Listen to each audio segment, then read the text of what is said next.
Olha só, a gente vai mergulhar aqui numa análise de Procurando Nemo, que é bem diferente do que estamos acostumados. Sabe aquela história fofa de um pai procurando o filho? Pois é. Segundo essa visão, o filme é muito mais que isso. É um artefato cultural super complexo, cheio de camadas de significado que, olha, a maioria de nós provavelmente nunca parou para pensar. Então, de acordo com essa análise, a aventura que a gente assiste na tela é só a superfície, sabe? A ponta do iceberg.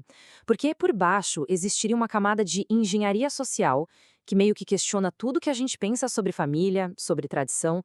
E o mais doido, no núcleo de tudo, essa leitura aponta para algo ainda mais radical. Uma espécie de revolta contra a própria realidade. Bora entender como o filme supostamente constrói isso? A tese central é que Procurando Nemo funcionaria como uma grande alegoria, uma história simbólica, né, para uma mentalidade revolucionária. E não é nada óbvio com discursos políticos ou coisa do tipo.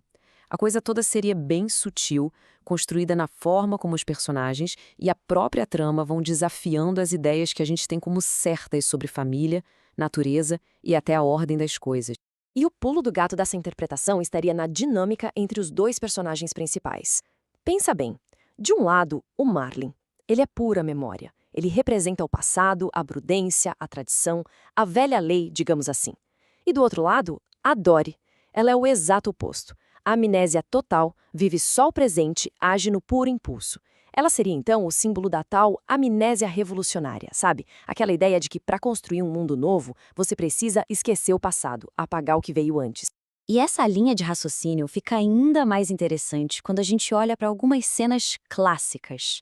Pega, por exemplo, o lema do Bruce, o tubarão.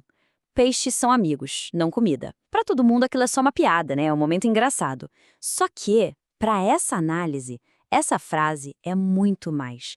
É quase uma declaração ideológica e bem poderosa. É aqui que a análise joga a pergunta no ar. Isso é só comédia ou tem algo mais profundo aí?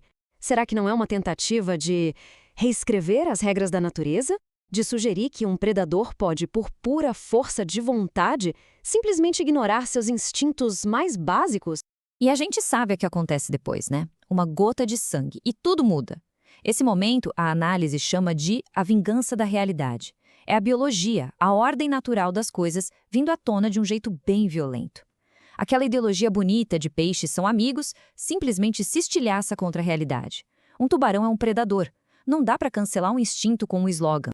E o jeito que o filme trata essa cena, segundo a análise, diz muito. O ataque do Bruce é visto como um problema dele, uma recaída, uma falha pessoal. Mas a análise vira o jogo e pergunta: e se o problema não for o Bruce? E se o problema for a própria ideologia? E se a ideia de que ele poderia simplesmente deixar de ser um tubarão é que estava furada desde o começo? E essa mesma lógica se aplicaria lá no aquário do dentista. A tal da gangue do aquário, para essa leitura, não é só um bando de peixes que deram azar. Não. Eles seriam uma espécie de célula revolucionária em miniatura, agindo dentro do que a análise chama de prisão burguesa. E o líder, o Jill, não quer só escapar, ele quer subverter o sistema todo que mantém eles ali. A forma como Nemo entra para esse grupo é vista como um ritual de iniciação. Primeiro tem a cerimônia lá no Monte Wano Rockalud. Logo depois, a identidade dele é meio que apagada e substituída. Ele deixa de ser o Nemo, filho do Marlin, e vira Sharkbait, um nome do coletivo. E o mais crucial, a lealdade dele muda. Sai do pai e vai para o grupo, para a causa. Ele vira parte de um todo e a identidade individual dele fica em segundo plano. Mas o resultado dessa revolução deles é irônico, para dizer o mínimo. Eles conseguem.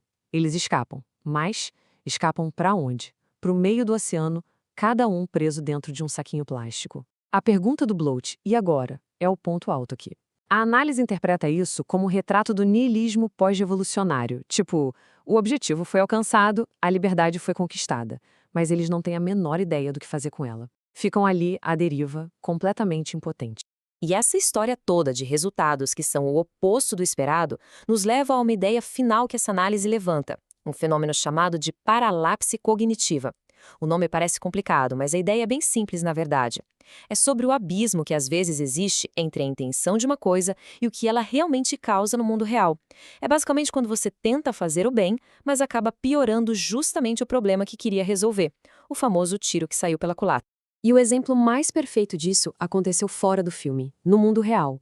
o tal do efeito Nemo. Pensa só, um filme com uma mensagem super clara contra tirar peixes da natureza e colocar em aquários acabou causando um aumento absurdo, gigantesco, na venda de peixes palhaço. A intenção era de proteger, mas o resultado foi um desastre para a população desses peixes da natureza. É a tal da paralaxe cognitiva em ação, na vida real. Então, resumindo a ópera, quando a gente junta todas essas peças, o que essa análise propõe é que o filme constrói uma espécie de revolta em várias frentes diferentes. Tem a revolta contra a tradição e a figura do pai, representada pelo Marlin. Tem a revolta contra a ordem natural, com o Bruce. A revolta contra a sociedade civil, na Gangue do Aquário.